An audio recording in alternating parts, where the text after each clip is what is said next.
Hello friends, welcome back to my YouTube channel Sangeeta dot Rinku ji में आप सभी का फिर से एक बार स्वागत है। और आज मैं फिर से आप सभी के बीच एक नई और सच्ची घटना के साथ हाजिर हूँ। तो फ्रेंड्स, आज की कहानी शुरू करें उससे पहले अगर आप हमारे चैनल पर नए हैं तो प्लीज़ हमारे चैनल को सब्सक्राइब कर दीजिए और वीडियो पसंद आए तो लाइक कमेंट ज़रूर कीजिएगा। आज की कहानी में मैं जो जिक्र करने जा रही हूँ, जो कि पश्चिम बंगाल के कोलकाता शहर के जिस आरजीकर मेडिकल हॉस्पिटल में उस ट्रेनी लेडीज़ डॉक्टर की इतनी बेरहम तरीके से हत्या कर दी गई थी, उसी के सिलसिले में सीबीआई द्वारा कुछ नए अपडेट्स आए हैं। कोलकाता के आरजीकर मेडिकल हॉस्पिटल में 9 अगस्त की सुबह 6 बजे जैसे उस हॉस्पिटल का एक स्टाफ उस हॉस्पिटल के सेमिनार हॉल में पहुंचता है, उससे उस महिला ट्रेनी डॉक्टर के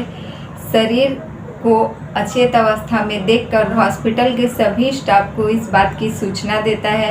कि वहां सेमिनार हॉल में कोई अचेत अवस्था में पड़ा है। तब 6 बजे की यह बात रहती है जब उस स्टाफ ने उस महिला ट्रेनी डॉक्टर को देखा था। उसके बाद 7 बजे यह बात उस हॉस्पिटल के प्रिंसिपल यानी कि डॉक्टर संदीप घोष को कॉल किया जाता है कि यहाँ जो है एक महिला ट्रेनी डॉक्टर जो कि नाइट ड्यूटी के तौर पर काम कर रही थी, उनकी जो है हॉस्पिटल में इस प्रकार की वह अचेत अवस्था में सेमिनार हॉल में पाई गई हैं और अब जो है उनकी सांसें नहीं चल रही हैं। यही सूचना डॉक्टर संदीप घोष को, जो कि उस कॉलेज के प्रिंसिपल थे, उनको दिया जाता है। तब वह यह खबर सुनने के बाद जब 7 बजे उनको कॉल जाता है और करीब आधे घंटे का उनके घर से यह हॉस्पिटल जो है आधे घंटे की दूरी पर है और डॉक्टर संदीप घोष का घर जो है वह कोलकाता के ही फूल बागान में पड़ता है, जहां से कि वह 8 बजे हॉस्पिटल पहुंचते हैं। और इसी आरजीकर मेडिकल हॉस्पिटल में वह जैसे ही 8 बजे पहुंचते हैं, वह देखते हैं कि सेमिनार हॉल में पूरे हॉस्पिटल के डॉक्टर, स्टाफ, सफाई कर्मचारी सभी लोग मौजूद रहते हैं। यह 8 बजे पहुंच जाते हैं। उसके बाद उस सेमिनार हॉल से यह 9 बजे निकलकर अपने ऑफिस पर पहुंचते हैं और अपने ऑफिस में जाकर यह 9 बजे बैठते हैं। जिसके बाद यह 9 बजे पुलिस को कॉल करते हैं और बताते हैं कि उनके यहाँ हॉस्पिटल में एक महिला लेडीज़ डॉक्टर जो कि नाइट ड्यूटी पर थी, इनकी हत्या हो गई है या फिर उसने सुसाइड कर लिया है, ऐसा ही कुछ कहकर वह पुलिस को इन्फॉर्म करते हैं। जिसके बाद पुलिस मौके पर पहुंच तो जाती है, लेकिन अभी तक उस महिला ट्रेनी डॉक्टर जिसकी हत्या हो चुकी थी, वो अभी तक उसके परिजनों को इस बात की खबर तक नहीं थी। 10:53 पर पुलिस के आने के बाद उस महिला डॉक्टर के घर वालों को कॉल किया जाता है और हॉस्पिटल का ही एक स्टाफ कॉल करता है उस महिला डॉक्टर की मां को और वह बताता है कि आप जल्द से जल्द हॉस्पिटल आ जाएं। पहले कॉल में तो वह कहता है कि आपकी बेटी का जो है तबीयत बहुत ख़राब है, इतना कहकर वो फ़ोन कट कर देता है।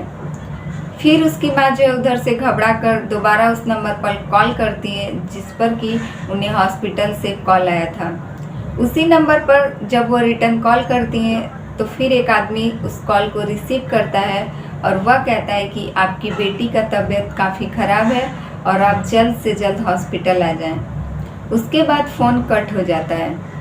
इतना सुनने के बाद भी वह माँ जो है काफ़ी घबरा जाती हैं। फिर वह सोचती हैं कि अचानक उनकी बेटी को हो क्या गया और यह लोग इस तरीके से हॉस्पिटल आने के लिए क्यों कह रहे हैं। उसके बाद उस महिला ट्रेनी डॉक्टर की माँ जो है इतना बात सुनकर घबरा जाती हैं और वह फिर तीसरी बार कॉल करती हैं उसी नंबर पर और पूछती हैं कि आखिर मेरी बेटी के साथ हुआ क्या है। तब वह बताता है कि आपकी बेटी ने जो है आत्महत्या कर लिया है और आप लोग जल्द से जल्द हॉस्पिटल पहुँचे। इतनी बात सुनते ही उस महिला ट्रेनी डॉक्टर के घर वाले काफ़ी ज़्यादा घबरा जाते हैं और जैसे रहते हैं उसी हालत में वह उसके पिता के साथ उसकी माँ हॉस्पिटल पहुंचती हैं। इस महिला ट्रेनी डॉक्टर का घर और हॉस्पिटल के बीच की दूरी करीब 1 घंटे की रहती है।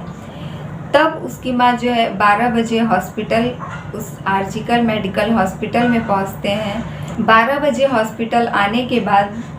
शाम के 3 बजे तक वह माँ सभी डॉक्टरों से और सभी स्टाफ के सामने गिड़गिड़ाती हैं और पुलिस वालों के सामने कि आखिर उन्हें उनकी लड़की का चेहरा दिखाया जाए। लेकिन ना तो कोई पुलिस वाला, ना ही उस हॉस्पिटल के किसी भी डॉक्टर ने उनकी लड़की का चेहरा। जब 3 बजे तक परिजनों द्वारा काफ़ी ज़्यादा हंगामा किया जाता है, तब उस हॉस्पिटल के जो प्रिंसिपल संदीप घोष थे, वह उस लड़की की मां को लेकर जाते हैं और उस महिला ट्रेनी डॉक्टर के शव के पास ले जाकर उसकी मां को उसका चेहरा दिखाते हैं। जैसे ही उस महिला ट्रेनी डॉक्टर की मां उस कमरे में पहुंचती है जहाँ की वह लोग उसके शव को रखे थे, यह कपड़ा हटाकर जैसे ही अपनी लड़की का चेहरा देखती हैं, जोर जोर से वहीं चीखने लगती हैं और वह उस कमरे से भागी भागी बाहर आती हैं और सबके सामने जोर जोर से चिल्लाकर यह कहती हैं कि किसने कहा है कि मेरी लड़की ने जो है आत्महत्या कर लिया है, क्योंकि इस हाल में मेरी लड़की को देखकर कोई भी ऐसा नहीं कह सकता कि आपकी लड़की ने आत्महत्या किया है। उसके शरीर पर इतने सारे जख्म इस बात की गवाही है कि आखिर कोई आत्महत्या करने से पहले अपने शरीर पर इतने सारे जख्म क्यों देगा। महिला ट्रेनी डॉक्टर की मां कहती हैं कि मेरी लड़की के तन पर जो है जरा से भी कपड़े नहीं हैं, नाम मात्र के कपड़े उसके तन पर रह गए हैं और शरीर पर इतने ज़्यादा जख्म, आँखों से मानो रक्त बहकर बाहर आया है और उनके होठ पूरे तरीके से फटकर उसमें से भी रक्त बह रहा था। आखिर इतना दर्द देकर मेरी लड़की क्यों आत्महत्या करेगी। इतना सब कुछ हो जाने के बाद भी अभी तक हॉस्पिटल की 4 दीवारियों में ही रहता है। लेकिन जैसे ही यह बात उस दिन ख़त्म होकर दूसरे दिन सुबह जब हॉस्पिटल के कुछ डॉक्टर्स और नर्स मिलकर प्रदर्शन करते हैं, पहले तो हॉस्पिटल के स्टाफ, उसके बाद दूसरे दिन सुबह यानी कि 10 अगस्त को जब उस हॉस्पिटल के बाहर रोड पर प्रदर्शन किया जाता है, तब वहाँ पर मीडिया पहुँचती है और मीडिया के जरिए यह बात पूरी तरीके से फैल जाती है। इन सब के बाद तो इस पूरी घटना की जो है कोलकाता पुलिस ही अच्छे से छानबीन कर रही थी, लेकिन वह अपनी छानबीन के दौरान सिर्फ उस महिला ट्रेनी डॉक्टर के शव के पास से उसे एक ब्लूटूथ मिला था, जो कि एक आरोपी संजय रॉय के मोबाइल फ़ोन से कनेक्ट हो गया था, जिसके आधार पर पुलिस उस संजय राय को गिरफ्तार की थी। और कॉलेज हॉस्पिटल के सीसीटीवी कैमरे में भी संजय राय को ही उस सेमिनार हॉल की तरफ आते जाते देख और उस ब्लूटूथ के जरिए पुलिस संजय राय तक पहुंची थी। लेकिन इसके बाद पुलिस ने अपनी छानबीन के दौरान ऐसे कोई भी सबूत इकट्ठा नहीं किए जिससे कि पूरी तरीके से इस केस का खुलासा हो सके। पुलिस तो मान ली थी कि इस पूरी घटना के पीछे संजय राय है और उसे गिरफ्तार करके पुलिस ने अपना काम आसान कर लिया है। लेकिन जैसे ही इस महिला का पोस्टमार्टम रिपोर्ट सामने आता है, उसके शरीर पर इतने ज़्यादा जख्म उभर कर आते हैं, धीरे धीरे लोगों का प्रदर्शन काफ़ी ज़्यादा बढ़ जाता है और पोस्टमार्टम रिपोर्ट आने के बाद से जैसे उस पोस्टमार्टम रिपोर्ट में 153 जो सीमेन उस लड़की के शरीर से पाया गया था, उसके बाद से एक डॉक्टर ने इस बात को वहीं रोक दी कि आखिर यह सब जो है एक आदमी का काम नहीं है और कहीं ना कहीं इस महिला डॉक्टर के साथ गैंग रेप जैसी हरकत की गई है। कोलकाता पुलिस पहले इस घटना की 3 से 4 दिन तक इन्वेस्टिगेट करती है, लेकिन कोलकाता पुलिस की छानबीन के दौरान अभी तक इतना ही सबूत सामने आया था, जिसे देखने के बाद कोलकाता हाई कोर्ट ने खुद कोलकाता पुलिस से यह कह दी थी कि आप लोग ने अपनी 4 दिन की छानबीन के दौरान यही सब सामने तथ्य रखे हैं जिससे कि इस लड़की की हत्या हुई है। लेकिन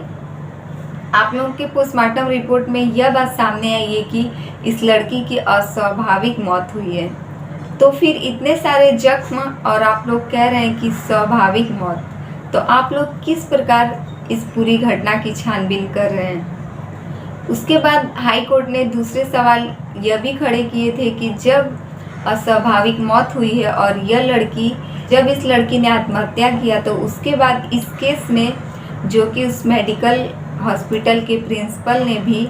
इस लड़की को वहाँ पर उस हाल में देखकर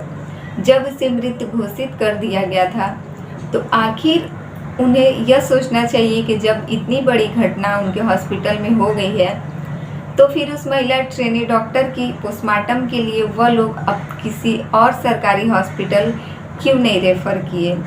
या फिर वह अपने ही हॉस्पिटल में उस महिला ट्रेनी डॉक्टर की पोस्टमार्टम रिपोर्ट आखिर किस आधार पर निकलवाए। ऐसे ही कुछ सवालों की वजह से कोलकाता हाई कोर्ट ने इस केस को जो है सीबीआई को ट्रांसफ़र करने के लिए सोचा और यह पूरी केस कोलकाता पुलिस से लेकर सीबीआई के हाथों कोलकाता हाई कोर्ट ने ही सौंप दिया। जब सीबीआई की टीम पहले से ही तैयार थी और वह जैसे ही कोलकाता की इस केस को अपने हाथों में लेती है, छानबीन के दौरान उसे बहुत सारे लोगों को पूछताछ के लिए अपनी कस्टडी में रखा है। 20 से 25 लोगों को सीबीआई अपनी कस्टडी में रख चुकी है, जिसमें कि उस हॉस्पिटल के प्रिंसिपल सबसे पहले संदीप घोष, उसके बाद ऐसे बहुत सारे आदमियों का नाम आया है सामने, जिसमें कि कुछ राजनीतिक की भी जड़ें सामने आ रही हैं और कहीं ना कहीं इस पूरी घटना को दबाने के लिए एक ऐसा भी था कि बीच में राजनीतिक षड्यंत्र खेला जा रहा है। सीबीआई के हाथ में केस जाने के बाद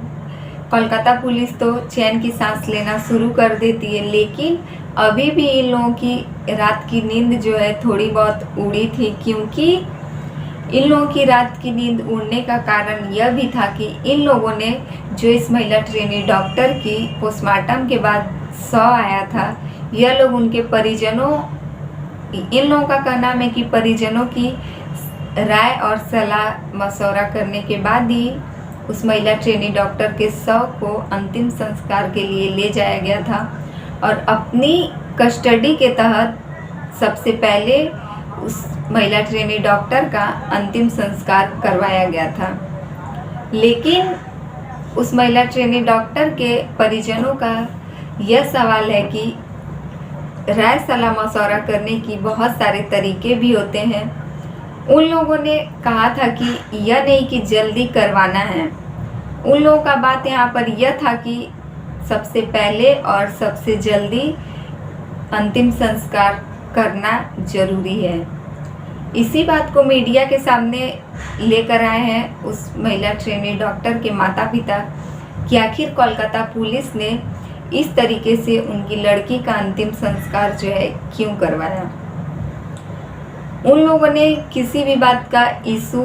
न बताते हुए बस यही कहा था कि सबसे पहले ही इस लड़की का इस शव का जो है अंतिम संस्कार करना है। कोलकाता पुलिस पूरी कस्टडी और सभी अपनी दल बल के साथ उस ट्रेनी डॉक्टर के शव को अंतिम संस्कार के लिए कोलकाता के एक शमशान घाट पर लेकर जाती है, जो कि वहाँ पहले से ही 3 अर्थियाँ सज धज कर जलने के लिए लगी थी। पहले से ही 3 अर्थियाँ वहाँ पड़ी थी, लेकिन कोलकाता पुलिस वहाँ जाकर यह कहती है कि सबसे पहले जो है इस अर्थी का दाह संस्कार करना है। कोलकाता पुलिस खुद सभी अफसर वहाँ पर मौजूद थे और जब वह लोग कहेंगे तो आखिर शमशान घाट के जो भी वहाँ के मेंबर्स थे वह लोग उनकी बात को कैसे मना करते। इसीलिए उन लोगों ने सबसे पहले महिला ट्रेनी डॉक्टर के अर्थी को ले जाकर सबसे पहले दाह संस्कार की जो प्रक्रिया थी वह ख़त्म कर देते हैं। इसके बाद कोलकाता पुलिस यह कहती है कि वहाँ थोड़ी बहुत जगह ट्रैफिक इशू होने की वजह से या फिर लोगों का गुस्सा जो है काफ़ी ज़ोर शोर से बढ़ रहा था, लोगों का आक्रोश जो है काफ़ी ज़्यादा देखने को मिल रहा था। इस वजह से हम लोगों को महिला ट्रेनी डॉक्टर की जो है अंतिम संस्कार काफ़ी जल्दी करनी पड़ी। इधर सीबीआई भी अपना काम काफ़ी अच्छे से कर रही है